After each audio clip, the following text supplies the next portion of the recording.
আযাব আর গজব যত বেশি হবে, বিজয়ের পতাকা তত তাড়াতাড়ি উড়বে, ঠিক কি না? অন্ধকার যত বেশি হয়, ঘুটঘুটে অন্ধকার যখন রাত হবে, সকাল হওয়ার সময়টা নিকটবর্তী হতে থাকে। একজন গর্ভবতী মায়ের প্রসব বেদনা যখন খুব বেশি বাড়তে থাকে, নতুন মেহমান আসার সময় ঘনাতে থাকে, চিল্লায় এখন ঠিক কিনা? আযাব, গজব, জুলুম, নির্যাতন, অত্যাচার, জেল, জরিমানা, ফাঁসি যখন বাড়তে থাকে, কালেমার পতাকা পতপত করে উড়ার সময় নিকটবর্তী হতে থাকে, চিল্লায় এখন ঠিক কিনা? কোন জমিনে যদি কারো উপরে জুলুম করা হয়, রব্বুল আলামিন ওই জমিনের মালিকানা ওই মাজলুমদের হাতে দিয়ে দেয়। কোন জমিনে যদি কারো রক্ত ঝরে, জমিনটা আল্লাহ তাদেরকে দেয়। আর যারা রক্ত ঝরায়, জুলুম করে, তারা পালাবার জায়গাটাও পায় না।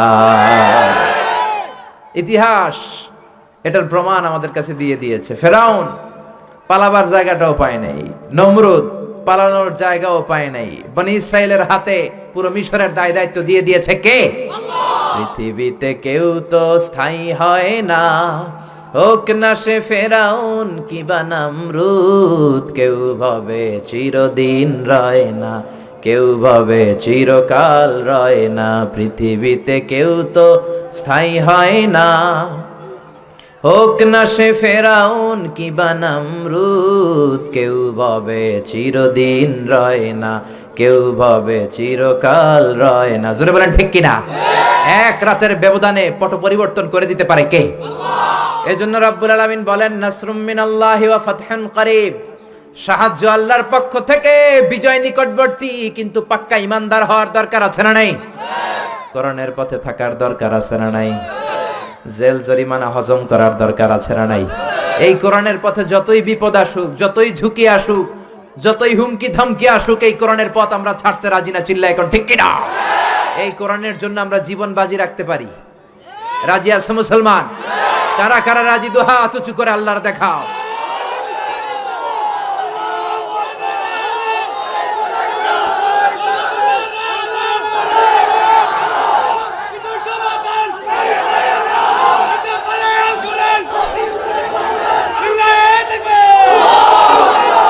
আমরা আল্লাহর কাছে ফরিয়াদ করি, সব ধরনের ভয় ভীতি, জেল জরিমানাকে উপেক্ষা করে আমরা যেন কোরআনের পথে থাকতে পারি। আল্লাহ তুমি তৌফিক দাও।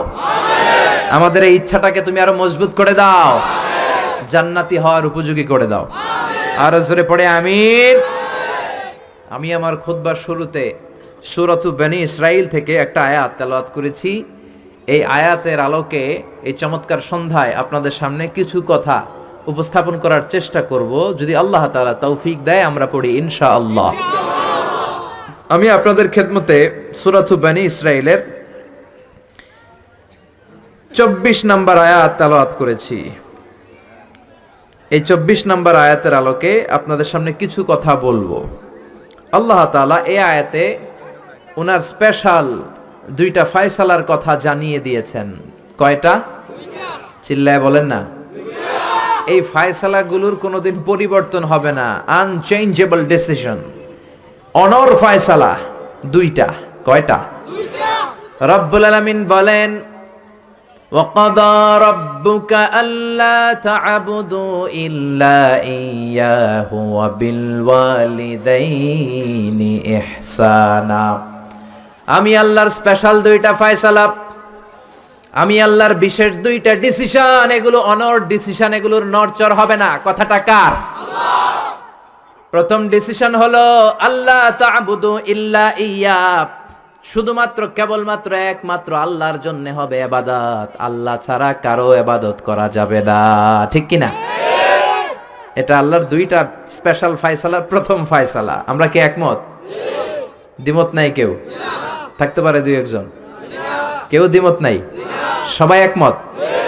আল্লাহ বললেন আল্লাহ তা'বুদু ইল্লা ইয়্যাহ, আমার স্পেশাল ফয়সালা, দুইটা ফয়সালা, অনর ফয়সালা। এই ফয়সালাগুলোর কোনো নড়চড় হবে না। প্রথম ফয়সালা, ইবাদত হবে শুধুমাত্র একজনের, তিনি হলেন আমাদের আল্লাহ। জিকির হবে শুধুমাত্র আমাদের আল্লাহর, সেজদা দিব শুধু একজনকে, তিনি কে? এজন্য রাব্বুল আলামিন বলেন, ওয়ামা খালাকাতুল জিন্না ওয়াল ইনসা ইল্লা লিয়াবুদুন। আমি জিন জাতি আর মানব জাতি এই দুইটা জাতিকে শুধুমাত্র সৃষ্টি করেছি আমার ইবাদতের জন্য। আমাদেরকে এবং জিন জাতিকে সৃষ্টি করার মূল উদ্দেশ্য তার ইবাদত করা, তার গোলামি করা। আমরা তার গোলাম, গোলামের ঘরের গোলাম, বান্দির ঘরের গোলাম, আমাদের 14 গোষ্ঠী তার গোলাম। চিল্লা এখন ঠিক কিনা? আল্লাহ বললেন তোদেরকে সৃষ্টি করার উদ্দেশ্যই হলো গোলামি করা। আল্লাহ তা'বুদু ইল্লা ইয়্যাহ, শুধুমাত্র ইবাদত হবে আল্লাহর, আল্লাহ ছাড়া কারো ইবাদত চলবে না।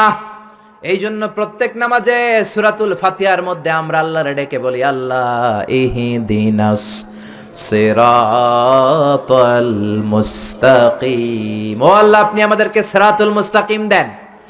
প্রতিদিন আমরা বলতে থাকি, যখন থেকে নামাজ শুরু করেছি তখন থেকে আল্লাহর কাছে একটাই ফরিয়াদ, রব্বুল আলামিন আপনি আমাদেরকে সিরাতুল মুস্তাকিম দেন। আল্লাহ ডেকে বলে, গোলাম আমার ইবাদত যদি একনিষ্ঠভাবে করে থাকো তাহলে এটাই হলো সিরাতুল মুস্তাকিম। ওয়া আনি'বুদুনি হাযা সিরাতুম মুস্তাকিম। আমি আল্লাহর ইবাদত যদি তোমরা করো, জেনে রাখবা তোমরা সিরাতুল মুস্তাকিমের উপরে আছো। ঠিক কি না? এজন্য আপনি যদি দেখেন আপনার সেজদাটা শুধু মসজিদেই পড়ে, মাজারে পড়ে না, তার মানে আপনি সিরাতুল মুস্তাকিমের উপর আছেন না নাই? আর যদি দেখেন সেজদা কিছু মসজিদেও যায় কিছু মাজারেও যায়, তার মানে ভেজাল আছে না নাই? সেজদা পাওয়ার অধিকারী একজন, তিনি কে? কেউ ফিরে না খালি হাতে, খাজারে তোর দরবারেতে। বলে বলে বলা যাবে? দরবার থেকে খালি হাতে ফিরে না কে বলছে? কত দরবারে লোকজন যায়, ব্যাগ হারায়, দামি মোবাইল হারায়, টাকা হারায়, জুতা হারায়, পরে খালি হাতে খালি পায়ে ফিরে আসে, আছে না নাই? একটা দরবার থেকে কেউ কোনোদিন খালি হাতে ফিরে না। দরবারটা কার দরবার? কেউ ফিরে না খালি হাতে, আল্লাহরে তোর দরবারেতে। পড়েন সবাই, কেউ ফিরে না। এই জন্য এই পৃথিবীতে যত নবী এসেছেন, যত রাসূল এসেছেন, সব নবী রাসূলের দাওয়াত ছিল একটা, ইবাদত হবে একজনের। কার? ইয়া কওমি ইবুদুল্লাহা মা লাকুম মিন ইলাহিন গায়রুহু আফালা তাত্তাকুন। সব নবীরা বলেছে, আমার স্বজাতির লোকেরা, ও আমার জাতি ভাইয়েরা, ও আমার উম্মতেরা, কি হলো তোমাদের? আল্লাহর ইবাদত করো না কেন? মূর্তির ইবাদত ছাড়ো, রহমানের সিজদায় লুটিয়ে পড়ো। ইবাদত করতে হবে একজনের, তিনি কে? তার মানে আল্লাহর দুইটা স্পেশাল ডিসিশনের প্রথম ডিসিশন, ইবাদতের মালিক হলেন একজন, তিনি কে? ইবাদত যাকে করা হয়, আল্লাযী ইউবাদ, তাকে বলে মা'বুদ। যার ইবাদত হয় তাকে আরবিতে কি বলে? আমাদের মা'বুদ একজন, তিনি কে? তাহলে আল্লাহর এই প্রথম ফয়সালার সাথে সবাই একমত? কোনো দ্বিমত নাই? এরপরে আল্লাহ বললেন আমার 2 নাম্বার ফয়সালা শোনো, ওয়া বিল ওয়ালিদাইনি ইহসানা। ইবাদত হবে আল্লাহর, ইহসান হবে মাতা পিতার। দ্বিতীয় নাম্বার ফয়সালা হলো ওয়া বিল ওয়ালিদাইনি ইহসানা, মাতা পিতার সাথে ইহসান করো। কার কথা? ইহসান মানে ভালো আচরণ, ইহসান মানে সদাচরণ, ইহসান মানে খেদমত, ইহসান মানে মা বাবার কাছে দোয়া চাওয়া, ইহসান মানে নিজের ক্ষমতা মা বাবার পায়ের সামনে বিছিয়ে দেয়া, ইহসান মানে রহমতের চাদর মায়ের পায়ের সামনে বিছিয়ে দেয়া। জোরে বলেন ঠিক কি না? পৃথিবীর সব আল্লাহর ওলিগুলো যদি এই পুরো কোরআনুল কারীমকে খতম দিয়ে একটা গ্লাসের পানির মধ্যে ফু দেয়, আর আপনার মা যদি আরেকটা গ্লাসের পানির মধ্যে শুধু বিসমিল্লাহ বলে ফু দেয়, আল্লাহর কসম আপনার মায়ের দোয়াটা কবুল হয়ে যাবে। ঠিক কি না? মায়ের দোয়া সবচেয়ে বড় দোয়া। অনেকে আছে ওই মা বাবার কাছে দোয়া চায় না। আরে আপনার বাবা আপনার বড় পীর সাহেব, আপনার মা আপনার বড় পীর সাহেব। মা বাবা থুইয়া বাবার দরবারে যাইয়া বাবার দরবারের কবরের উপরে মশারি দিয়ে আসে, এরকম ডাকাত আছে না নাই? যে লোকটা মাজারে মশারি দেয় দেখবেন ওর বাপেরে মশাই কামড়ায়, ওর মারে মশাই খায়, আছে না নাই? এজন্য আল্লাহ বললেন আমার দ্বিতীয় ফয়সালা, ওয়া বিল ওয়ালিদাইনি ইহসানা, মাতা পিতার সাথে ইহসান করবা। ইবাদত হবে আল্লাহর, ইহসান হবে মাতা পিতার। তাহলে প্রথম ফয়সালা হলো ইবাদত আল্লাহর, দ্বিতীয় ফয়সালা হলো মাতা পিতার সাথে ইহসান করতে হবে। কার কথা? দ্বিতীয় ফয়সালার সাথে কোনো দ্বিমত আছে? এটাও একমত। আল্লাহর ইবাদত করা কি ফরজ না নফল? আল্লাহর ইবাদত যেমনি ফরজ, মাতা পিতার প্রতি ইহসান করা এটাও ফরজ, ঠিক কি না? মা বাবার সাথে ভালো আচরণ ইহসান, এটা নফল নয়, এটা অপশনাল নয়, এটাকে কম্পালসারি করে দিয়েছে কে? আমরা বললাম আল্লাহ আপনার দুইটা ফয়সালার সাথে আমরা একমত, কিন্তু আপনার ইবাদত কেমন করে করব আমরা বুঝলাম, কিন্তু মা বাবার সাথে ইহসান কেমন করে করতে হয় আমরা জানি না। ইহসান কাকে বলে আমাদেরকে বুঝায়া দেন। রব্বুল আলামিন নিজেই ইহসানের ব্যাখ্যা দিতে শুরু করলেন। ইম্মা ইয়াবলুগান্না ইনদাকাল কিবারা আহাদুহুমা আও কিলাহুমা ফালা তাকুল লাহুমা উফ। আল্লাহ নিজেই ইহসানের ব্যাখ্যা দিয়ে বলছেন, ইহসানের প্রথম ব্যাখ্যা হলো মা বাবা একজন কিংবা দুইজন যখন বার্ধক্যে উপনীত হয়ে যায়, মা বাবা আর একজন কিংবা দুইজন যখন বয়সে উপনীত হয়ে যায়, তাদের কোনো কাজের কারণে নাক ছিটকানো যাবে না, এটাই ইহসান। কোন সুবহানাল্লাহ। মা বাবা যখন বয়সে পৌঁছে যায়, আমাদের অনেকের আব্বা আম্মার বয়স হয়ে গেছে না? আমার আব্বারই তো বয়স হয়ে গেছে 60-এর উপরে। তো আপনারা যারা, আপনাদের আব্বার বয়স 60-70 হয়ে যাবে। আল্লাহ বললেন বাবা মার বয়স যখন 70-80-তে চলে যায়, খবরদার তাদের কোনো কাজে নাক ছিটকাবা না, তাদের কোনো কর্মকাণ্ডে শব্দটাও বলবা না। কথাটা কার? কারণ তোমরা যখন ছোট ছিলা, তোমাদের কোনো কর্মকাণ্ডে তোমার বাবা মা কিন্তু নাক ছিটকায় নাই, ঠিক কি না? আমরা যখন ছোট ছিলাম, মা বাবারে জ্বালা যন্ত্রণা দিতাম, তখন কিন্তু আমাদেরকে মা বাবা ঘর থেকে বের করে দেয় নাই, দিয়েছে? আপনার কত আগের স্মৃতি মনে আছে? আপনার বয়স যখন 3, কি কি ঘটছিল মনে আছে? তো 3 বছর যদি মনে না থাকে, বয়স যখন 2 ছিল ওইটা মনে আছে? বয়স যখন 1 ছিল, যন্ত্রণা জ্বালা যন্ত্রণা তো ওই সময় করছেন বেশি, ঠিক কি না? শীতের রাতে ডান দিকে আমার মা আমারে শোয়ালো, খেয়াল করে বুঝেন। মাঘ মাসের কনকনে প্রচন্ড শীত, পেশাব করে ডান দিকটা ভিজিয়ে দিয়েছি, মা আমারে ঘর থেকে বের করে দেয় নাই। আদর করে, সোহাগ করে, যত্ন করে আমার মা আমারে বাম দিকে রেখেছে, আবার বাম দিকে পেশাব করে ভিজিয়ে দিয়েছি, ঘর থেকে বের করে দেয় নাই। রাত 3টার দিকে আমার মা বাম দিক থেকে উঠিয়ে তার বুকের মধ্যে আমারে রেখেছে। রাত 3টার দিকে পেশাব করে আমার মায়ের বুকটা আমি 3টার দিকে ভিজিয়ে দিলাম। আমার মা তখন আমারে ঘর থেকে বের করে দেয় না, ইয়েতিমখানায় ফেলে আসে নাই, রাস্তায় ফেলে আসে নাই। রাত 3টার দিকে শাড়িটা চেঞ্জ করে, জামাটা চেঞ্জ করে আবার বুকে নিয়ে ঘুমাতে গিয়েছে, ঠিক কিনা? এজন্য আল্লাহ বুঝাতে চাইলেন ইহসান কারে বলে। শোনো শোনো, ওই বাবা মা যখন বয়স 70 হয়ে যাবে, ওই বাবা মার বয়স যখন 80 হয়ে যাবে, খবরদার খবরদার বাবা মার কোনো কাজে নাক ছিটকাবা না, উফ শব্দটাও করবা না।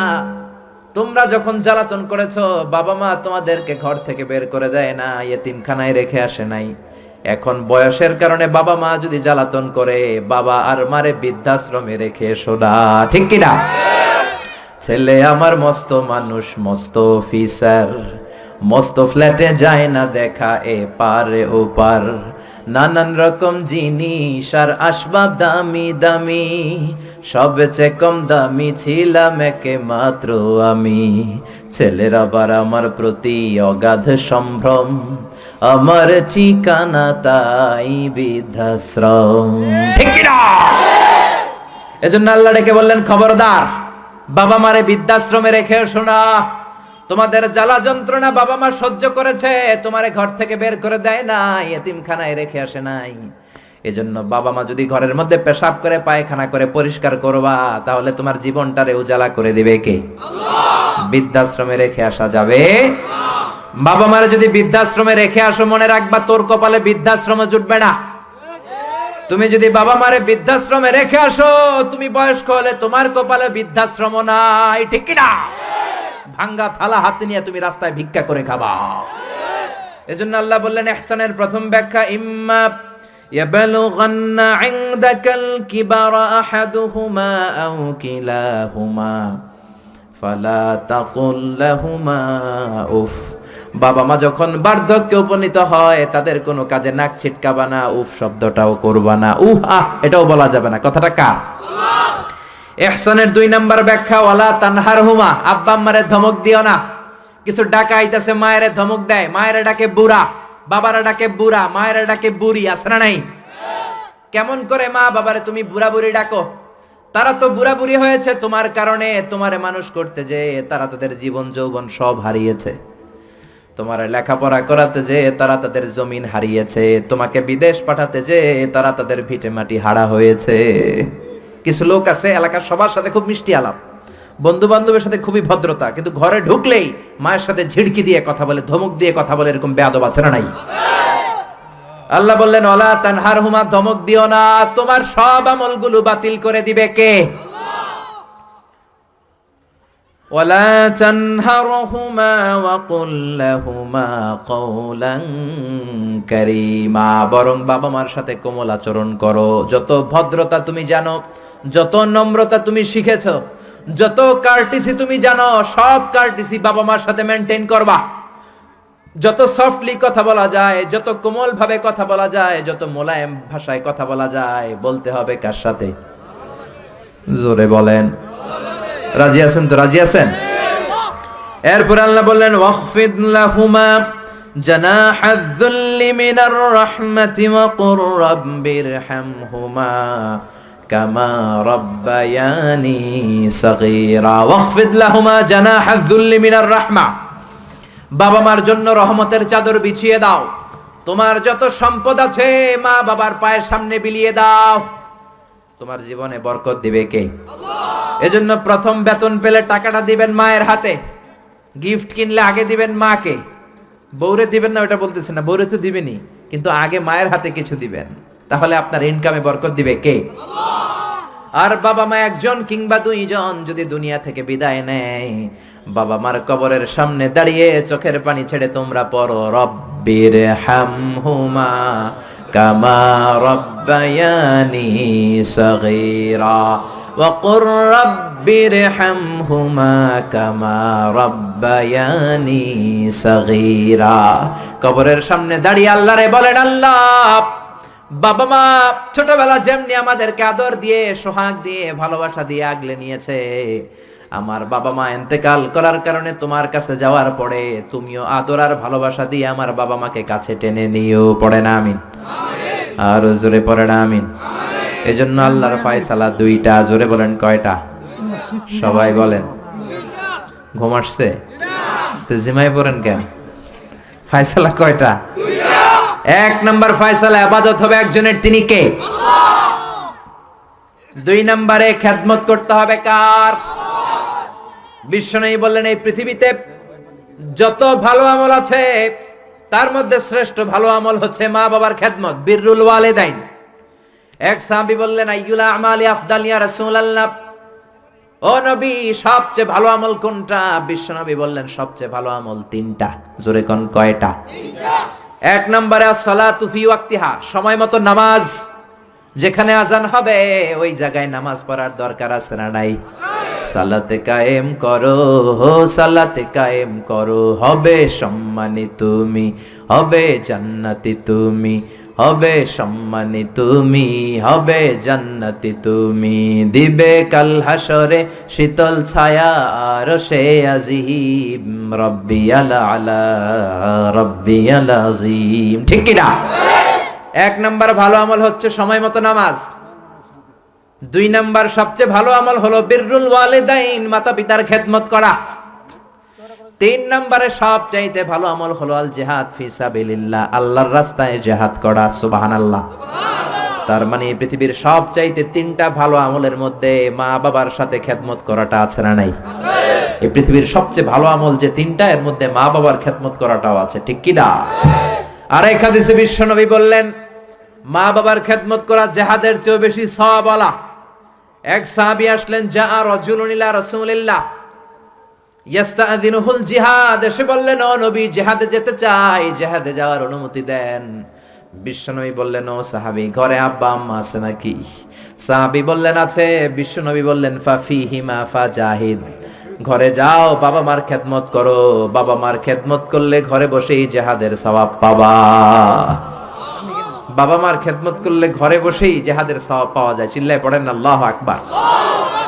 এজন্য বাবা মা খুশি হলে আরশের মালিক খুশি, বাবা মা নারাজ তো আরশের মালিক নারাজ। এজন্য বিশ্বনবী বলতেন রেদার রাব্বি ফি রেদাল ওয়ালিদ, বাবা মা যদি খুশি হয় আল্লাহ খুশি হয়। ওয়া সাখাতুর রাব্বি ফি সাখাতিল ওয়ালিদ, বাবা মা যদি নাখোশ হয়ে যায় আরশের মালিক আল্লাহ নাখোশ হয়ে যায়। এজন্য বাবা মার কাছ থেকে দোয়া নেয়ার দরকার আছে না নাই?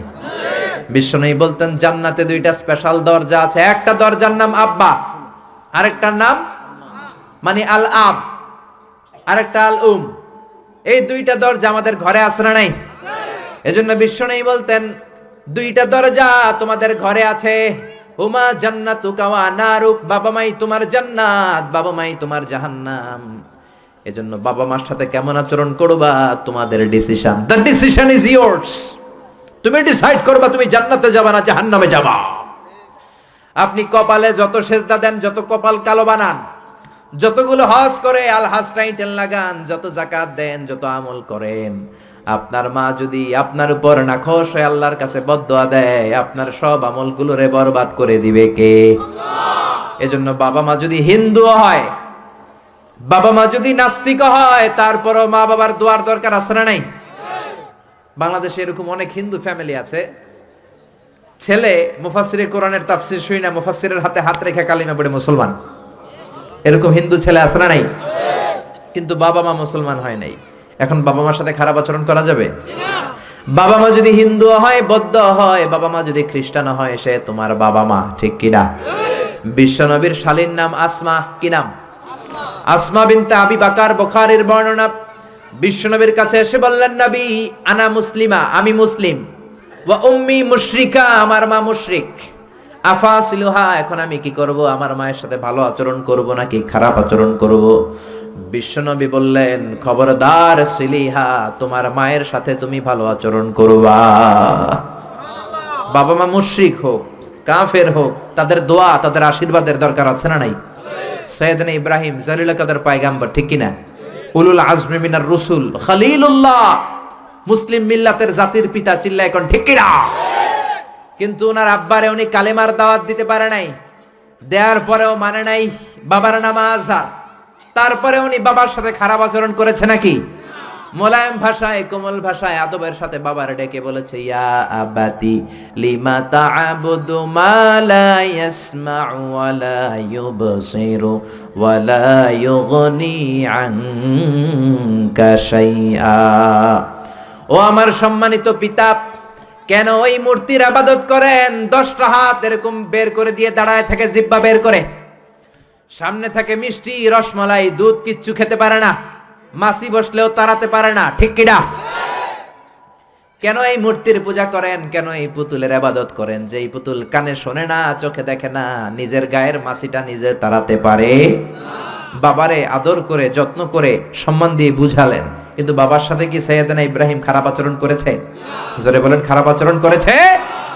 এজন্য বিশ্বনবী বললেন, খবরদার, মা বাবা কত রহমত, থাকলে মানুষ বোঝে না, যখন চলে যায় তখন বোঝে, কিন্তু তখন বুঝলে লাভ হয় না, ঠিক কিনা?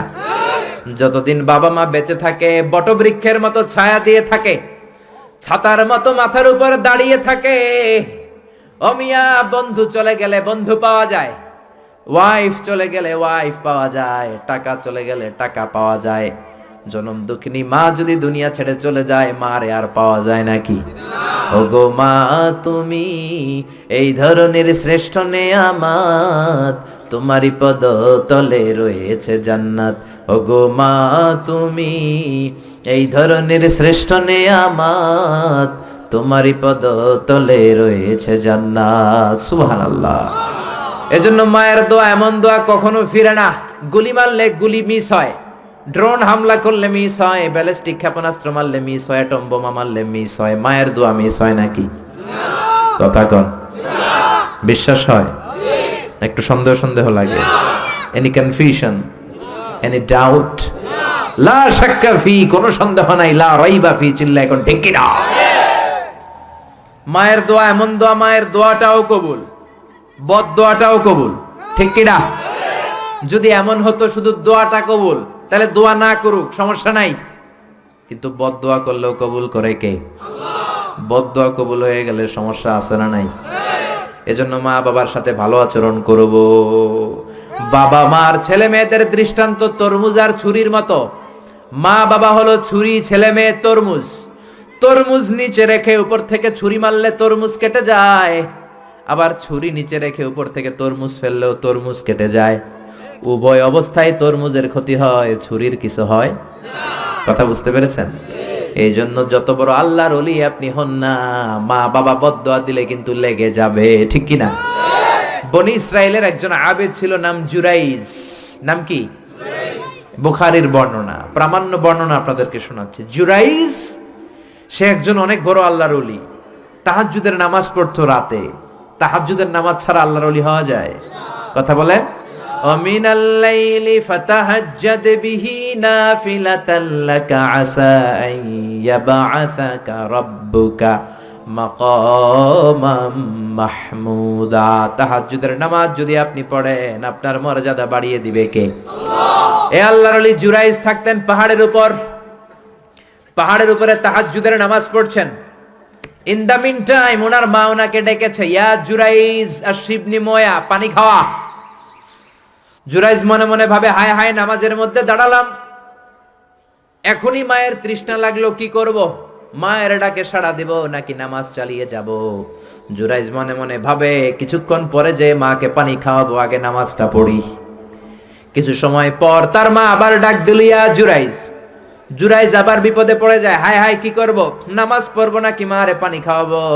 আবার সিদ্ধান্ত নিল, না না, নামাজটা শেষ করে যাব। 3 বার ডাকার পরে জুরাইজ নামাজের কারণে মায়ের ডাকে সাড়া দেয় নাই। মায়ের মনের মধ্যে দুঃখ লেগেছে, মা তার মনে কষ্ট পেয়েছে। মুহূর্তের মধ্যে মা 2টা হাত তুলে আল্লাহর কাছে বদদোয়া দিয়েছে। কবুল করে নিয়েছে কে? আল্লাহ। ওই যে বলছি, মায়ের দোয়াও কবুল, বদদোয়াও। এটা কি মুফাসসিরে কোরআন নাকি হাফেজ না মাওলানা না আল্লাহর ওলি, ইট ডাজন্ট ম্যাটার। ওইটা কোনো বিষয় না। দোয়া করলেও কবুল, বদদোয়া তো কবুল। চিল্লায় কোন ঠিক কি না? উনি দোয়া করলেন, আল্লাহুম্মা লা তুমিথু ইল্লা আন তুরিয়াহুল মুমিসাত। ও আল্লাহ, 3 বার ডাকলাম, পানি খাওয়ালো না। আমার মনে বড় দুঃখ লেগেছে। আল্লাহুম্মা লা তুমিথু ইল্লা আন তুরিয়াহুল মুমিসাত। আমি বদদোয়া দিলাম, বেশ্যা নারীর ফিতনায় না ফেলে জুরাইজকে মরণ দিও না। কবুল করে নিল কে? আল্লাহ। মা দোয়া করছে, আল্লাহ আমার ছেলেরে তুমি বেশ্যা নারীর ফিতনায় ফেলে দিও। ঠিক তার 3 দিন পরে এক বেশ্যা নারী এসে তার দরজায় নক করতে শুরু করছে। তাহাজ্জুদের নামাজের পর জুরাইজ দরজা খুলে দেখে এক বেশ্যা নারী। বেশ্যা নারী বলে, দেখো আমি কত সুন্দরী, অনন্যা, সুস্নিগ্ধা, প্রিয়ংবদা, সুহাসিনী, সুকেশিনী, সুভাসিনী, অসূর্যম পশা, কাক পক্ষীও টের পাবে না, কেউ জানবে না তুমি আমার সাথে অপকর্ম করো। আল্লাহর ওলি জুরাইজ বলে, খবরদার, ওয়াল আয়াযু বিল্লাহ, আমি একজনকে ভয় পাই, তিনি কে? আল্লাহ। আল্লাহরে যারা ভয় পায় তাদের দ্বারা এই কাজ করা সম্ভব না, দূর হয়ে যা। আল্লাহর ওলি জুরাইজের সাথে সুবিধা করতে না পেরে বেশ্যা পাহাড় থেকে নেমে যায়। নেমে দেখে পাহাড়ের নিচে রাখাল শোয়া। রাখাল রে ঘুম থেকে উঠিয়ে বেশ্যা বলে, আমি কত সুন্দরী দেখো। রাখাল মনে মনে কয়, পাইছি তোরে। রাখাল আর বেশ্যা মিলে অপকর্ম করে জিনায় লিপ্ত হয়ে যায়। গভীর রাতে 2জন জিনা অপকর্ম করে, ব্যভিচার করে। আর ব্যভিচারের ফসল হিসেবে ওই বেশ্যা নারীর পেটের ভিতরে কিছুদিনের মধ্যেই সন্তান দিয়ে দেয় কে? আল্লাহ। দিন গড়িয়ে রাত আসে, মাস যে বছর আসে। 3 মাস যাওয়ার পর বেশ্যা নারীর পেটটারে উঁচা করে দিছে কে? আল্লাহ। এবার এলাকার লোকেরা ধরেছে, তুই তো বিয়ে করস নাই, পেটে বাচ্চা আসলো কেমনে? You didn't get married, so from where did you get the baby? তোমার বিয়ে হয় নাই, তোমার হাজবেন্ড নাই, তোমার পেটে বাচ্চা আসলো কেমনে? বেশ্যা বলে, আমার পেটের বাচ্চার বাবা হচ্ছে ওই আল্লাহর ওলি জুরাইজ। জুরাইজ আমার সাথে অপকর্ম করেছে রাতের আধারে, কেউ দেখে নাই। সবাই মিলে জুরাইজ রে ধরো, এটা ভণ্ড। কথাটা হাসানা মিসা? কত পার্সেন্ট মিসা? সবাই কয়, হায় হায়, এতদিন ভাবতাম আল্লাহর ওলি, এখন দেই ভণ্ড। দিনের বেলা তুমি জুব্বা পরো, তোমার কাছে পানি পড়ার জন্য যাই, আর রাতের বেলা অপকর্ম। আজকে তোর ভণ্ডামি ছুটামো। উপর মে পাক সাফ, আন্দার মে খালাত মালাত। উপর দিয়া তুমি অনেক ভালো জুরাইজ, ভিতরে তোমার এত গোলমাল। উপর দিয়া ফিটফাট, ভিতর দিয়া সদরঘাট। আজকে তোর সদরঘাট বের করো। সবাই লাঠি ছোটা নিয়ে তার গির্জা ভাঙতে গিয়েছে। গির্জা ভেঙে মাটির সাথে মেসাকার। কলার ধরে টেনে হিচড়ে জমিনে নামানোর পরে জুরাইজ বলে, কি অপরাধ করলাম ওইটাই তো কইলি না, মারস কেন? কয়, তুই একটা ভণ্ড। তুই কি? জুরাইজ বলে কি অপরাধ করেছি বলো? সবাই বলে তুমি আল্লাহর ওলি সেজে বসে আছো, জুব্বা পড়ে ভাব ধরেছো, রাতের আধারে অপকর্ম করেছো, এই বেশ্যা নারীকে তুমি গর্ভবতী করেছো, এই বেশ্যা নারীর পেটের ভেতরে যে সন্তান এইটার বাবা হইলি তুই। জুরাইজ কয়ে খাইছে, কি বিপদে বললাম, আমি তো চিনি না এই বেশ্যাকে। জুরাইজ বলল ঠিক আছে কি করবা? সবাই কত ডেথ পেনাল্টি, মৃত্যুদণ্ড। কি দণ্ড? যুগে যুগে মৃত্যুদণ্ড আছে না নাই? মৃত্যুদণ্ড, এখনই তোমার শিরোচ্ছেদ করা হবে। জুরাইজ বলে ঠিক আছে, শিরোচ্ছেদ করবার সমস্যা নাই, শিরোচ্ছেদ করার আগে 2 রাকাত নামাজ পড়ার অনুমতি দাও। কয় রাকাত? আল্লাহর ওলি জুরাইজ চোখের পানি ছেড়ে 2 রাকাত নামাজ পড়ে আল্লাহর ডেকে বলে, আল্লাহ তুমি যদি এক হও, তুমি যদি কাদের হও, তুমি যদি সব ক্ষমতার মালিক হও, আজকে এই বেশ্যার পেটের বাচ্চাটার ইঙ্গিত করে একটা প্রশ্ন করব, তুমি পেটের বাচ্চার মুখের জবান খুলে দিবা। আল্লাহ পারে? এই ছোট্ট বাচ্চার জবান খুলে দিতে পারবে? এত ক্ষমতা আল্লাহর। হাজার হাজার মানুষ দাঁড়িয়ে আছে। 2 রাকাত নামাজের পর জুরাইজ বেশ্যারে ডেকে বলে, বেশ্যা দিকে আয়, তোর পেটের বাচ্চার বাবাকে। কয় আননে। জুরাইজ কয় সর্বনাশ। এবার বলে আরো কাছে আয়। কাছে আসার পরে বেশ্যার পেটের দিকে ইঙ্গিত করে পেটের বাচ্চারে ডেকে বলে, কুলমান হুয়া আবুক, তোমার বাবাকে বলো। সবাই হাসে, সবাই কয় পেটের বাচ্চা, 3 মাসের বাচ্চা, এটা তো মানুষই হয় না, এটা এখন রক্ত মাংসে ছোট্ট একটা গোশতের টুকরো, এটা কথা বলবে কেমনে? জুরাইজ ডেকে বলল, পেটের বাচ্চা তুমি যদি এক আল্লাহর আদেশে মায়ের পেটে এসে থাকো, তোমারে প্রশ্ন করব, তুমি উত্তর দাও। মান হুয়া আবুক, হু ইজ ইউর ফাদার? তোমার পিতাকে? হাজার হাজার মানুষকে তাজ্জব করে বেশ্যার পেটের ভেতর থেকে মানুষের মতো আওয়াজ আসতে শুরু করলো। পেটের ভেতর থেকে ছোট্ট বাচ্চা বলে, আনতাল আস্তাবি, আপনি আমার বাবা নন। ওই যে সিপাহি দাঁড়ায় আছে, আর রাই হুয়া আবি, ওই রাখাল হলো আমার বাবা। আল্লাহু আকবার। সবাই বলে, জুরাইজ তুমি তো ভণ্ড না, আসলে আল্লাহর ওলি, আমাদেরকে মাফ করে দাও, তোমার গির্জা আমরা স্বর্ণ দিয়ে বানায় দেব। জুরাইজ বলে, স্বর্ণ দিয়ে বানানোর দরকার নাই, মাটি দিয়ে বানায় দিলেই চলবে। ও মিয়া, এত বড় আল্লাহর ওলি, উনিও মায়ের বদদোয়া থেকে রেহাই পায় নাই। বুঝতে পেরেছেন? মায়ের বদদোয়ার কারণে অপদস্থ হওয়া লেগেছে। চিল্লায় বলেন ঠিক কি না? এজন্য কত বড় নেয়ামত যে আমাদের ঘরে আছে আমরা নিজেরা চিনি না। হাদিয়া দিবেন আগে আম্মারে দিবেন, বেতন পেলে আগে মায়ের হাতে দিবেন, বাবার হাতে দিবেন, আপনার জীবনটারে উজালা করে দিবে কে? কি রহমত, কি বরকত, কি নেয়ামত ঘরে রেখেছে আল্লাহ, আমরা চিনলাম না। ঠিক কি না? বিশ্বনবী মসজিদ নববীর প্রথম মিম্বারে পা রেখে আওয়াজ করে বললেন আমিন, দ্বিতীয় মিম্বারে পা রেখে আওয়াজ করে বললেন আমিন, তৃতীয় মিম্বারে পা রেখে আওয়াজ করে বললেন আমিন। সাহাবারা বললেন, ও নবী 3 বার কেন আমিন বললেন, বুঝি নাই।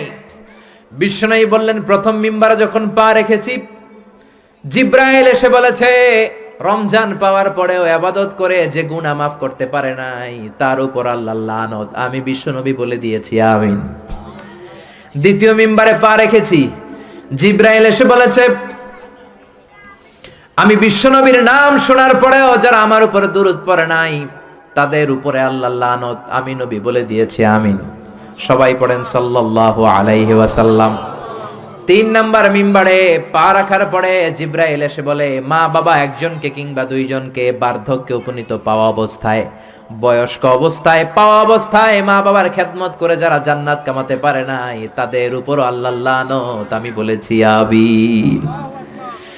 এজন্য মা বাবার খেদমত করলে জান্নাতটারে উন্মুক্ত করে দিবে কে? আল্লাহ। বিশ্বনবী বললেন, মা বাবা 2 জনের সাথেই ভালো আচরণ করবা, বিশেষ করে মায়ের সাথে। কার সাথে? এক সাহাবী বললেন, বুখারীর বর্ণনা, মান হাক্কু বিহুসনি সাহাবাতি ইয়া রাসূলুল্লাহ, সবচেয়ে বেশি ভালো আচরণ কার সাথে করব? বিশ্বনবী বললেন, উম্মুক, মায়ের সাথে। তারপরে বললেন মায়ের সাথে, তারপরে বললেন মায়ের সাথে, 3 বার বললেন মায়ের সাথে। আরেক বর্ণনা এসেছে 4 বার বললেন মায়ের সাথে, 5ম বারে বললেন তোমার পিতার সাথে। বাবার চেয়ে মায়ের মর্যাদা বেশি না কম? আল্লাহ বললেন বাবার চেয়ে মায়ের মর্যাদা অনেক বেশি। তার কারণ হলো মা যে কষ্ট সহ্য করেছে, বাবা ওইটা করে নাই। ঠিক কি না? হামালাতু উম্মুহু, বাবা তোমারে পেটে ধরে নাই, পেটে ধরেছে কে? 2 নম্বরে বললেন ওয়াহানান আলা ওয়াহান, বোঝার পরের বোঝা, যন্ত্রণার পরের যন্ত্রণা। 10 মাস 10 দিন বাবা সহ্য করে নাই, করেছে কে? 3 নম্বরে বললেন ওয়াফিসালুহু ফি আমাইন, 2 বছর বাবা দুধ খাওয়ায় নাই, দুধ খাওয়ালো কে? 2 বছর আপনি দুধ খাইছেন, তার মানে কত লিটার দুধ আপনি খেয়েছেন, কত গ্যালন, কত গ্লাস দুধ আপনি খেয়েছেন, কোনো হিসাব আছে? বিশ্বনবী ধমক দিয়ে বললেন লাউ কাতাআতা জিলদাক, জিলদ মানে কি? চামড়া। লাউ কাতাআতা জিলদাক, তোমার চামড়াগুলো কেটে রোদে শুকিয়ে যদি মায়ের পায়ের 2টা জুতা বানিয়ে দাও, ওই যে ছোট্টবেলায় 1 ঢোক দুধ তুমি খেয়েছিলা, ওই একটা ঢোক দুধের শোধ আদায় হবে নাকি? মায়ের একেধারে দুধের দাম, কাটিয়া গায়ের চাম, পাপস বানাইলে ঋণের শোধ হবে না, এমন দরদি ভাবে কেউ হবে না আমার মা গো। ঠিক কি না? মায়ের দুধের শোধ আদায় হবে? জোরে বলেন আদায় হবে, আদায় হবে। যেদিন আমাদেরকে জন্ম দিলেন কতটা কষ্ট সহ্য করেছেন, মনোযোগ দিয়ে শোনেন। মেডিকেল সায়েন্টিস্টরা বলে কোন সুস্থ মানুষ তার দেহে 45 ইউনিটের বেশি ব্যথা সহ্য করতে পারে না। একজন তাজা সুস্থ মানুষ তার দেহে 45 ইউনিট পেইন একবারে সহ্য করতে পারে। ব্যথার মাত্রা যদি 45 ইউনিটের বেশি হয়, লোকটা হয় বেহুশ নয় মরে যাবে। আমার আর আপনার মা আমাদেরকে জন্ম দিতে যে 57 ইউনিটেরও বেশি ব্যথা সহ্য করেছেন, 57 unit plus. Can you imagine? এটা কি কল্পনা করতে পারেন? কল্পনা করতে পারেন? 57 ইউনিটেরও বেশি, যেই ব্যথাটা কোনো অ্যাক্সিডেন্টে আপনার দেহের 20টা হাড্ডি একসাথে ভেঙে গেলে যত ব্যথা, তার চেয়েও বেশি ব্যথা। চিল্লা এখন আল্লাহু আকবার। এজন্য আল্লাহ ডেকে বললেন খবরদার মায়ের সাথে বেয়াদবি করো না। মায়ের সাথে বেয়াদবি করলে তোমার কোনো আমল কাজে আসবে না। বিশ্বনবীর জলিল কদর সাহাবার নাম ছিল আলকামা। কি নাম? আরো জোরে বলেন কি নাম? আলকামা অসুস্থ, ইন্তেকাল করবে, মুমূর্ষ, কিন্তু মুখ দিয়ে কালেমা বেরোয় না। তার আত্মীয় স্বজন সবাই মিলে তার সামনে কালিমা পড়ে, কিন্তু কালিমা বেরোয় না। 3 দিন বিছানায় পড়া। কয় দিন? বিশ্বনবী বলেছেন লাকিনু মাউতাকুম লা ইলাহা ইল্লাল্লাহ, তোমরা তোমাদের মুমূর্ষ মৃত রোগীদের সামনে বসে লা ইলাহা পড়ো। কি পড়ো? কিন্তু বললেন না লা ইলাহা পড়েন, লা ইলাহা পড়েন। অনেকে মারা যাবে, দাদা মারা যাবে, চাচা মরে যাবে, বিছানায় পড়া, কানের সামনে যায় ঠিক লা ইলাহা পড়েন, লা ইলাহা পড়েন। এরকম জোরাজুরি করবেন না, তার রুহু বের হচ্ছে, এমনিই তো একটা জ্বালা। আবার যদি আপনি চাপাচাপি করেন, সে যদি বলবে সে না পড়ুম না, ঝামেলা আছে না নাই? এজন্য বিশ্বনবী বললেন জোরাজুরি করো না, কানের সামনে যে আস্তে আস্তে তার সামনে যে পড়তে শুরু করে দাও লা ইলাহা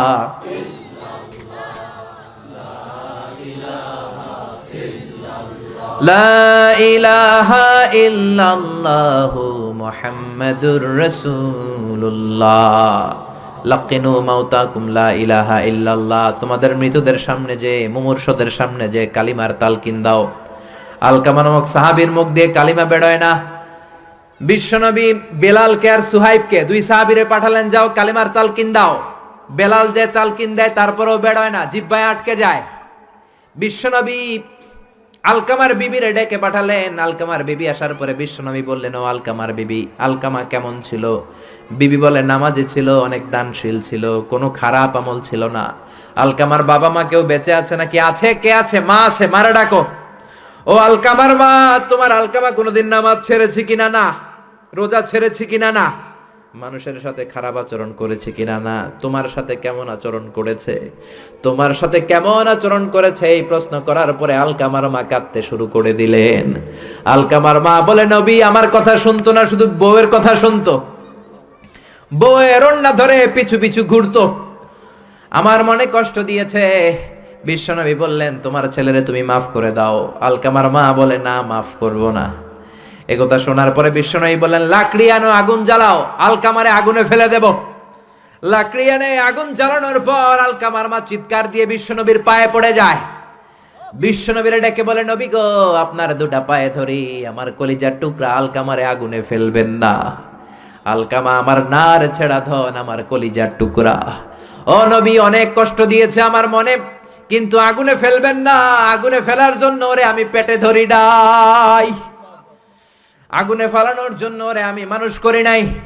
ও নবী, আমার আলকামারে আগুনে পড়বেন না, জান জান, আমি আমার আলকামারে মাফ করে দিলাম।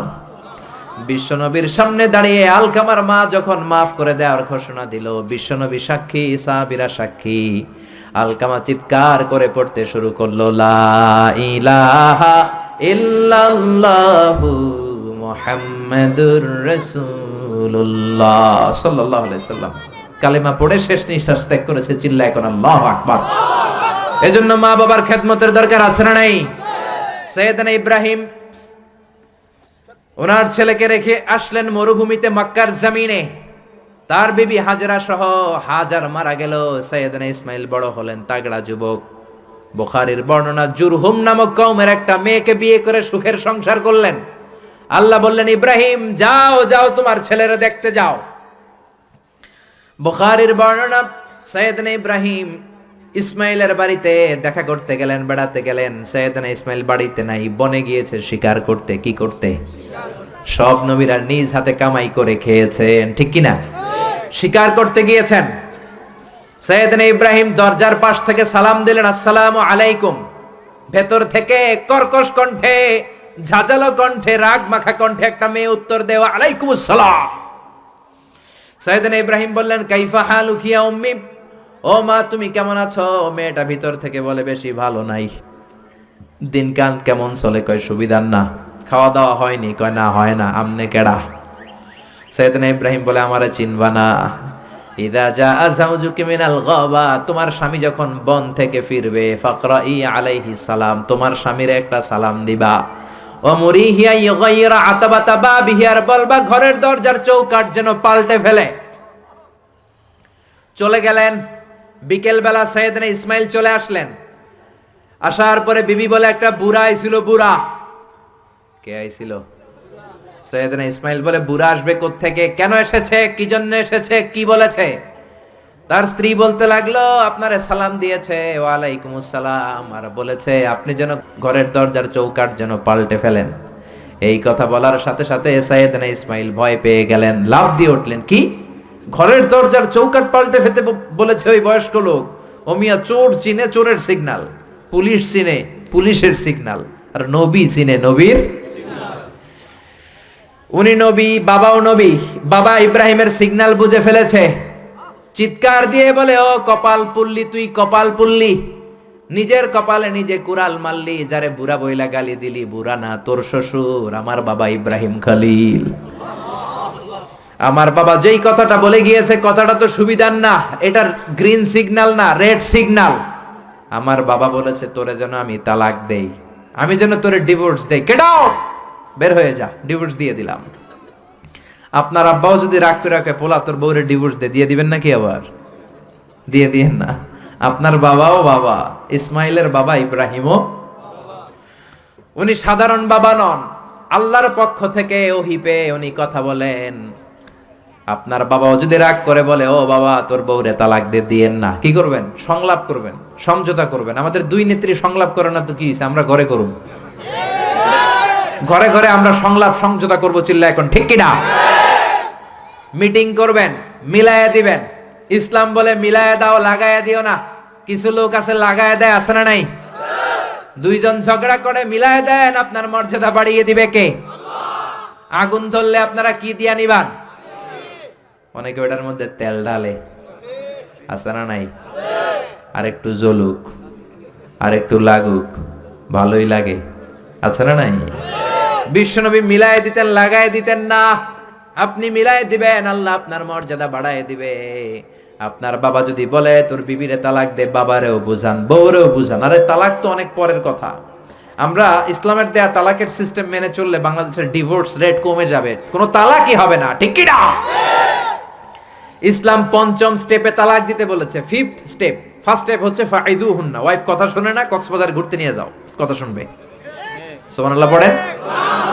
কথা শুনে না, যমুনা ফিউচার পার্কে নিয়ে যাবা, বসুন্ধরা শপিং কমপ্লেক্স থেকে দামি শাড়ি কিনে দেবা, আউটিং এ যাবা, হ্যাং আউট করবা, কথা শুনবে, ঠিক কি না? বিশ্বনবী বললেন, রিফকাম বিল কাওয়ারির, নারীদের মন নরম, তাদের সাথে নরম ভাবে কথা বলতে হবে, গরম হইলেই ঝামেলা, ঠিক কি না? তাহলে কথা না শুনলে প্রথমে আল্লাহ বললেন ফাইদুহুন্না, ওয়াজ করো, বেড়াতে নিয়ে যাও, এইটাতেও কাজ হয় না। 2 নম্বরে বললেন ওয়াহজুরুহুন্না ফিল মাদাজে, বিছনা আলাদা করো, তারে এক রুমে ঘুমাতে দাও, তুমি আরেক রুমে ঘুমাবা। এই বিচ্ছেদে হয়তো তার মনের মধ্যে হেদায়েত চলে আসবে, এইটাতেও কাজ হয় না। 3 নাম্বার স্টেপ ওয়াদ্রিবুহুন্না, শাসন করো। অনেকে ওয়াদ্রিবুহুন্নার ব্যাখ্যা করে পিটাও, না, বিশ্বনবী তার একটা বিবিরও পিটায় নাই, ঠিক কি না? ওয়াদ্রিবুহুন্না মানে শাসন করো, একটু করা হও, যদিও শাব্দিক অর্থ পিটাও, কিন্তু এখানে পিটানোর অর্থ নেওয়া যাবে না। এর ব্যাখ্যা কি হবে? ব্যাখ্যা করতে যে মুফাসসিররা হয়রান হয়ে গিয়েছে। কোন মুফাসসির বলে ছোট্ট কাঠি দিয়া পিটাইবেন, এই কথা হনুস না কেন? 2টা বাচ্চা হয়ে গেছে, এত সুখের সংসার, কত ঘুরলাম, কত সুন্দর সংসার করলাম, এখন সংসারটা ভেঙে গেলে আমার হবে কি? তুই আমার কৈতরি, তুই আমার টুনটুনি, তুই আমার পরাণের পরাণ, এরকম বইলা লাঠি দিয়ে আস্তে আস্তে বাড়ি দিবেন। অনেক মুফাসসির বলেছে না, মেসওয়াক দিয়ে বাড়ি দিবেন। অনেক মুফাসসির কয় না, কোল বালিশ দিয়ে পিটাইবেন, যাতে হাত পা না ভাঙে, ঠিক কি না? তাহলে ওয়াজ করলেন শোনে না, বিছানা আলাদা করলেন শোনে না, তারপরে তাদেরকে একটু করা হন, শাসন করেন, তা তো শোনে না।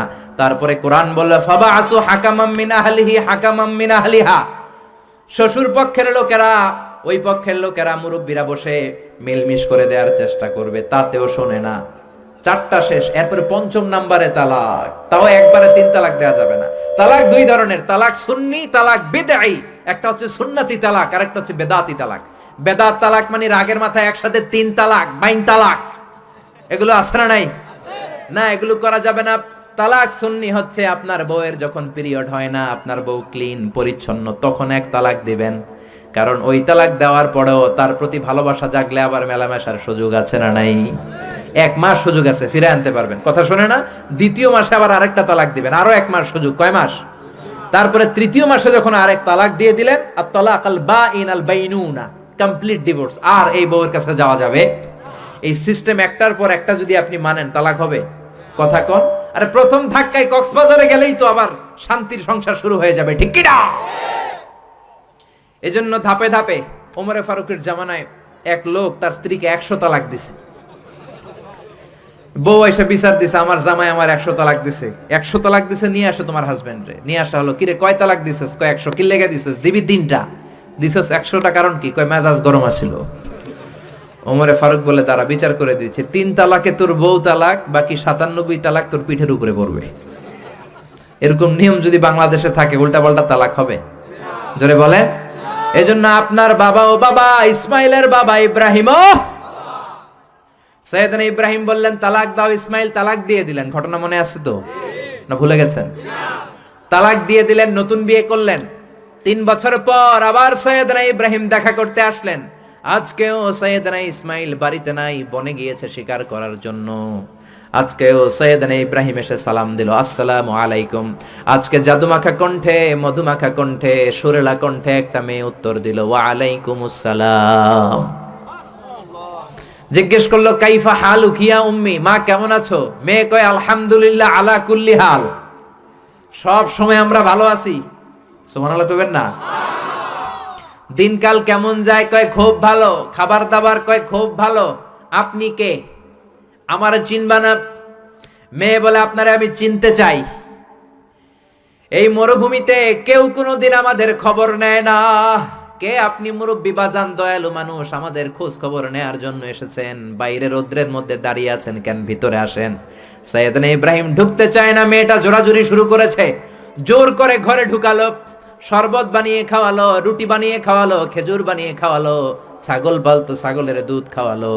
সাইয়েদনা ইব্রাহিম এই আপ্যায়ন দেখে চোখের পানি ছেড়ে মেয়েটার জন্য দোয়া করে দিল। ও মেয়ে, এইটাও মাইয়া, আগেরটাও। আহা, সাইয়েদনা ইব্রাহিম দোয়া করে দিল আর বলল, ইদা জাআ যাওজুকি মিনাল গাবা, তোমার স্বামী যখন বন থেকে ফিরে আসবে, ফাকরাই আলাইহিস সালাম, স্বামীর একটা সালাম দিবা। ওয়া মুরিহি আন ইউসবিতা আতাবাতা বাবিহি, আর বলবা ঘরের দরজার নতুন চৌকাঠ যেন জীবনেও না পাল্টায়। সাইয়েদনা ইসমাইল ফিরলেন। ওয়াইফ বলতেছে, নুরানি চেহারা এক আল্লাহর ওলির মতো লোক আসছিল, মুরব্বি টাইপের। মুরব্বি টাইপের, এইটা শুনে তো সাইয়েদনা ইসমাইল ভড়কে গিয়েছে, লাভ দিয়ে উঠছে। কি মুরব্বি? কারণ আগের একটা তিক্ত অভিজ্ঞতা আছে না নাই? চিৎকার দিয়ে বলে তাড়াতাড়ি বল কেমন আচরণ করেছিলি বল। বিবি বলে আপনি ভয় পাবেন না, অনেক ভালো আচরণ করেছি, আপ্যায়ন করেছি। উনিও আমার মাথায় হাত বুলিয়ে দোয়া করেছেন, আপনারে সালাম দিয়েছেন, আর বলেছেন ঘরের দরজার নতুন চৌকাঠটা যেন জীবনেও আপনি না পাল্টান। আদরের চোটে বিবিকে জড়িয়ে ধরলেন, বললেন ও বিবি তুই তো পরীক্ষায় গোল্ডেন এ প্লাস। কি পাইছস? গোল্ডেন। নুরানি চেহারার যে লোকটা এসেছিল সাধারণ কোনো লোক নয়, তোমার শ্বশুর আমার বাবা ইব্রাহিম খালিল। আমার বাবা চৌকাঠ বলতে তোকে বুঝিয়েছে আর বোঝাতে চেয়েছে এই যে তোরে আমি বিয়ে করেছি, জীবনেও যেন তোরে তালাক না দেই, তোর হাতটা যে দুনিয়াতে আমি ধরেছি, তোর হাত ধরেই যেন দুজনে জান্নাতে ঢুকে যায়। এজন্য বাবা মার দোয়ার দরকার আছে না নাই? নিতে রাজি আছেন তো? আছেন? আছেন? আপনি যত বড় আল্লাহর ওলি হন, বাবা মা বদদোয়া দিয়ে দিলে সব শেষ, দুনিয়াও শেষ, আখিরাতও আমও শেষ। সালাম। সাইয়েদনা মুসা আলাইহিস সালাম আল্লাহর ডেকে বললেন, আল্লাহ আল্লাহুম্মা জাআলনি আল্লাহুম্মা মাইয়াকুনু জালিসি ইয়াউমাল কিয়ামাহ। ও আল্লাহ জানতে চাই কিয়ামতে আমার সাথী হবে কে জান্নাতে? আল্লাহ বললেন সাহিবুকা ফিল জান্নাতি জাজ্জার। কিয়ামতের দিন বিচারের শেষে তোমার সাথী হবে একজন কসাই। কে হবে? শুনে মুসা আলাইহিস সালাম খুব আপসেট, কিরে আমি নবী মানুষ, পৃথিবীতে 5 জন নবী সেরা, এর মধ্যে আমি একজন, 4 জনের সেরা কিতাব দিয়েছে, ওইটাও আমারে দিছে, সরাসরি আমার সাথে আল্লাহ কথা বলতো আর জান্নাতে রাখবে কসাইয়ের লগে, ঘটনাটা কি? আল্লাহরে বললেন আল্লাহ কি আমল ওই কসাইয়ের, কেন কসাই যাবে? আল্লাহ বললেন মুসা যাও যাও নিজের চোখে দেখে নাও কি আমল করেছে ওই কসাই। সাইয়েদনা মুসা কসাইয়ের দোকানে যেয়ে দেখলেন না স্পেশাল কোনো আমল নাই, খালি গোশত কোপায়। কি কোপায়? সারাদিন গোশত কোপানোর পর বিকেলবেলা সুন্দর একটা গোশতের টুকরা প্যাকিং করে বাড়ির দিকে রওনা। সাইয়েদনা মুসা আলাইহিস সালাম পিছনে পিছনে রওনা। বাড়িতে যাওয়ার পরে সাইয়েদনা মুসা আলাইহিস সালাম তার দরে নক করতে শুরু করলো দরজায়। দরজা খোলার পরে ছদ্মবেশে সাইয়েদনা মুসা বলে আমি একজন মুসাফির, আজকে রাতটা যদি আপনি থাকতে দেন বড্ড ভালো হয়। কসাই বলে আহলান সাহালান মারহাবান তৈয়বান, আসেন মিয়া বসেন, এই ঘরে বসেন, পাশের ঘরে আমার একটু কাজ আছে। পাশের ঘরে কসাই ঢুকে মাচা থেকে একটা বৃদ্ধা মহিলাকে নামিয়ে নিজ হাতে গোসল করিয়ে টাওয়াল দিয়ে হাত পা মুছে দিয়ে নিজ হাতে গরুর গোশত রান্না করে নিজ হাতে রুটি বানিয়ে ওই মহিলার মুখের মধ্যে রুটি আর গোশত তুলে দিতে লাগলেন। বৃদ্ধা মহিলা রুটি খেতে খেতে চোখের পানি ছাড়ে আর মুচকি মুচকি হাসে। খাওয়ার পরে মহিলা 2 হাত তুলে আল্লাহর কাছে দোয়া করে। মহিলারে খাওয়ানোর পরে বাটির মধ্যে রুটি আর গোশত এনে কসাই বলে ও ভাই মুসাফির আপনার রাতের খাবার খান, রাতের খাবার খেয়ে আপনি ঘুমিয়ে যান, সকালে যাবেন আপনি আপনার পথে, আমি যাব আমার দোকানে। সাইয়েদনা মুসা বলেন পরে খাবো, আগে বলো বৃদ্ধা মহিলাটাকে। কসাই বলে এই মহিলাটা ছাড়া দুনিয়ায় আমার আর কেউ নাই, আমি ছাড়াও এই মহিলাটার আর কেউ নাই, এই মহিলাটার কেউ নাই, এই মহিলাটা হলো আমার জনম দুঃখিনী মা। মা ছাড়া আমার পৃথিবীতে আর কেউ নাই, আমি ছাড়াও আমার মায়ের আর কেউ নাই। প্রতিদিন গোশত কেটে ভালো একটা গোশতের টুকরা এনে আমার মারে আমি খাওয়াই, নিজ হাতে গোসল করাই, মার গা টাওয়াল দিয়ে মুছে দেই, রুটি বানিয়ে গোশত রান্না করে মায়ের মুখে খাবার তুলে দেয়, আমার মা দোয়া করে।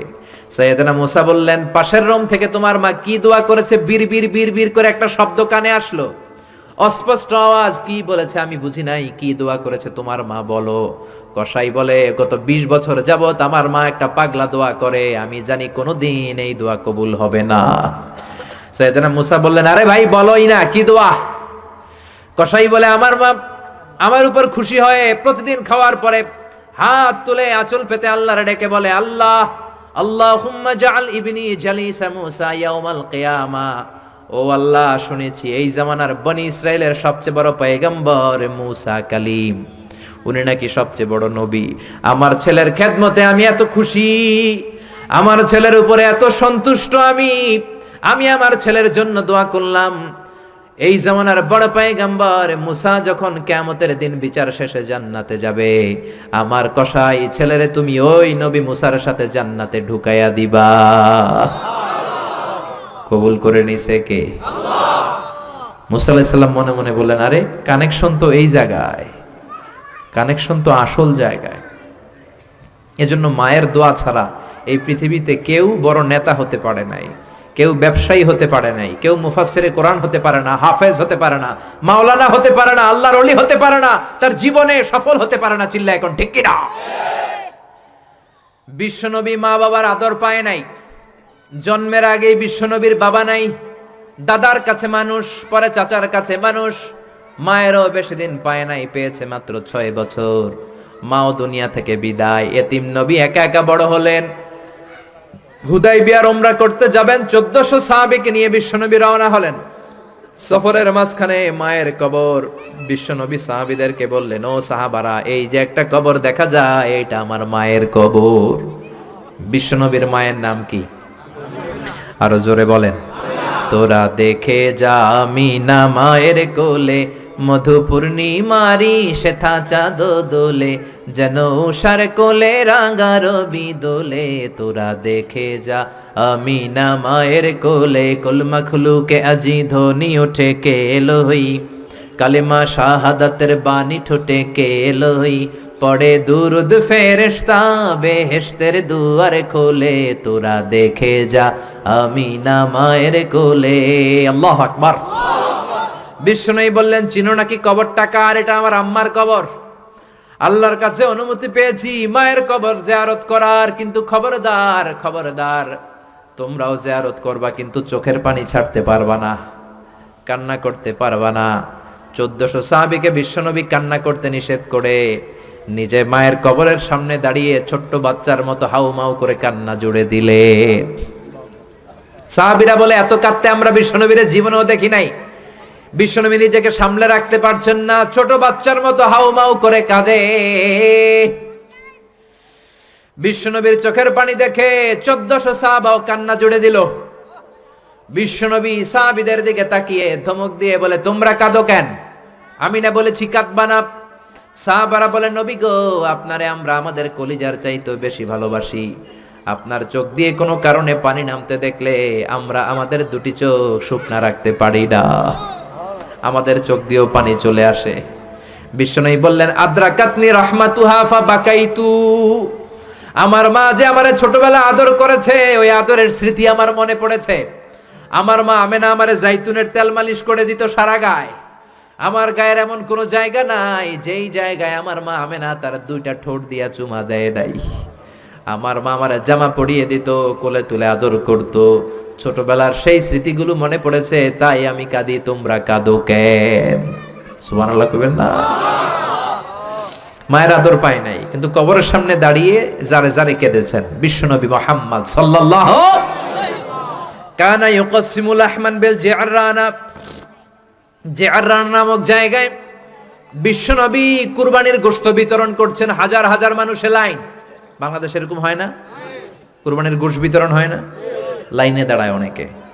হাজার মানুষের মধ্য থেকে একজন বৃদ্ধা নারীকে বিশ্বনবী লাইন থেকে আলাদা করলেন। নিজের গায়ের চাদর বিছিয়ে বৃদ্ধা নারীটারে বসতে দিলেন। বৃদ্ধা নারীও বিশ্বনবীর সাথে লম্বা আলোচনা করলেন, মাথায় হাত বুলিয়ে দিলেন। বিশ্বনবী দোয়া নিয়ে বৃদ্ধা মহিলারে বড় একটা গোশতের টুকরা দিলেন। সাহাবারা বললেন, ও নবী, জীবনে কোনোদিন নিজের গায়ের চাদর বিছিয়ে দিতে দেখি নাই, কে এই মহিলা আপনার মাথায় হাত বুলিয়ে দেয়?